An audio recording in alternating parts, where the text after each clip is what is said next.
Solana devs, heads up. Your wallet might be at risk right now. A new piece of malware has been making its way through NPM packages, and it's quietly stealing keys, logins, and wallets from developers just like you. It's been called Solana Scan, and what makes it so dangerous is how sneaky it is.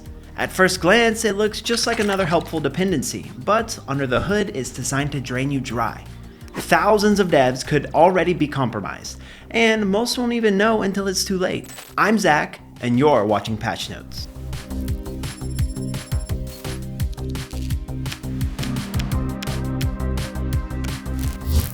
Quick shout out to the team behind the shoot, VideoDeck.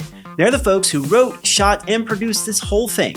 So if your company's trying to explain anything remotely complex or create stunning product demos, hit them up at videodeck.co. Now before we dive into how Solana Scan works, let's rewind for a second. Solana has had a rough history when it comes to hacks and scams. Back in 2022, there was an infamous Slope wallet exploit. Hackers compromised over 8,000 wallets in one massive strike, siphoning more than $5 million worth of crypto. That one came down to a vulnerability in mobile wallets, and overnight, thousands of people were scrambling just to secure whatever funds they had left. And that wasn't an isolated case. The Solana ecosystem has been a playground for scammers for years. Take the meme coin pump and dump schemes. Shady creators hyping up a token, then getting people to buy it and dumping everything for a quick profit before vanishing. Solana is known for that kind of stuff. Just earlier this year, investigators found a connection between hackers from the Bybit exchange breach and a series of Solana meme coin scams. They were laundering stolen funds through these volatile tokens, leaving investors holding bags of worthless coins. And remember when hackers hijacked celebrity accounts like Doja Cat's on X? They used her profile to promote fake Solana tokens and trick fans into clicking phishing links that ended with drained wallets.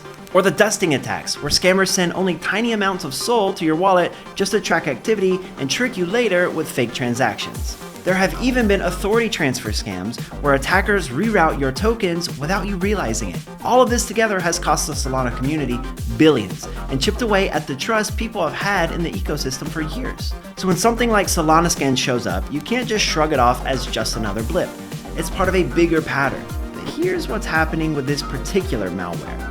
Security researchers discovered that it's hiding inside NPM packages that look completely legitimate. The names are convincing too.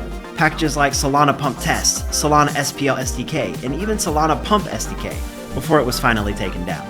These are the kinds of dependencies any Solana dev might grab without thinking twice. And once you install one, the malware gets to work in two stages. Stage 1, the reconnaissance.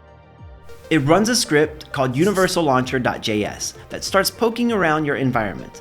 It collects your username, your working directories, even details from your NPM installs, basically mapping out your setup.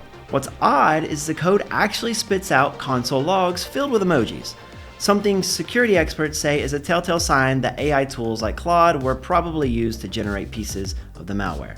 Then stage 2 kicks in, and this is where things get pretty brutal. The malware combs through your system, digging through your documents, downloads, and desktop folders, and it hunts for files that might hold sensitive data. It uses regex to specifically target extensions like .env, .json, txt, and even .one files. Anything that might store API keys, exchange logins, wallet data, or passwords gets scooped up. Once it has what it wants, everything is bundled together and sent straight to a command and control server. That server is sitting on IP address 209.159.159.198, running on port 3000, hosted on a Windows Server 2022 machine right here in the US. And get this, the web interface on that server is completely open, meaning victim data has already been leaking out for anyone to see. So far, most of the infections have been traced back to developers in Moscow, which has led to speculation that this could be part of a larger campaign. Some say it could be linked to state-backed groups, maybe even ransomware crews with ties to the Kremlin. The fact is that it's hosted in the US but targeting Russian devs adds another layer of intrigue. Now, whether or not there's a geopolitical angle here, the takeaway is the same. This is a calculated supply chain attack, not some random smash and grab. And it's aimed squarely at developers in the crypto space. So why should this keep you up at night? Because if you're building on Solana, NPM is probably your lifeline. You rely on it every day to ship code fast and keep projects moving. But that also makes it a single point of failure. All this takes is one malicious package, one careless install, and suddenly your wallet is empty. Your code is compromised, and your project is dead in the water. That's the nightmare of supply chain attacks. They undermine everything you're building and then take your money. So how do you fight back? The first step is to vet every package you install like your life savings depend on it, because they do. Look at who's publishing the package. Check the code itself if you can. If something looks off, strange logging, obfuscated code, unusual network calls, that's a red flag. Keep your dependency list lean and make sure it's up to date. Don't just stack random packages because they're convenient. You also need to secure your environment. Set up real-time scanning tools that can catch these threats at install time, not after the fact. Multi-factor authentication should be default on everything, especially your NPM account, your exchanges, and any wallets you're using for development. And finally, don't go it alone. Join community alerts, share indicators of compromises like package names or IP addresses, and stay plugged in to what other developers are seeing.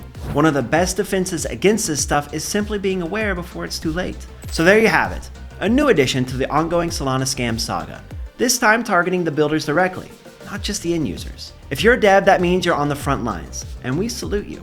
I'm Zach, this was Patchnotes, and I'll see you in the next one.